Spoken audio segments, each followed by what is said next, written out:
ایک مرتبہ رسول اللہ صلی اللہ علیہ وسلم نے صحابہ سے کہا عرش کے نیچے سے اور جنت کے خزانے میں سے کوئی چیز میں تمہیں نہ بتاؤں؟ صحابہ نے کہا حضرت ضرور بتائیے۔ تو آپ نے فرمایا وہ لا حول ولا قوت الا باللہ ہے۔ جب بندہ اسے پڑھتا ہے تو اللہ تعالیٰ فوراً جواب دیتا ہے میرا بندہ مسلمان ہو گیا، میرے بندے نے مجھے اپنے آپ کو سونپ دیا۔ یہ حدیث والا مضمون مسند احمد میں ہے اور نسائی میں ہے۔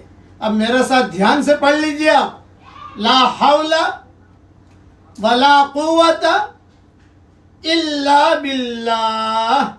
دیکھیں میں نے اتنا پڑھا، اللہ تعالیٰ جواب دے رہے ہیں میرا بندہ مسلمان ہو گیا، میرے بندے نے اپنے آپ کو مجھے سونپ دیا۔ آپ بھی دھیان سے پڑھو گے تو آپ کو بھی جواب ملے گا۔ اس لیے صبح شام 100 مرتبہ تو پڑھ لیا کیجئے اسے، چاہے تیسرے کلمے کے ساتھ پڑھیے الگ سے پڑھیے، لیکن اٹھتے بیٹھتے پڑھا کیجئے۔ اللہ ہم سب سے راضی ہو جائے، آمین۔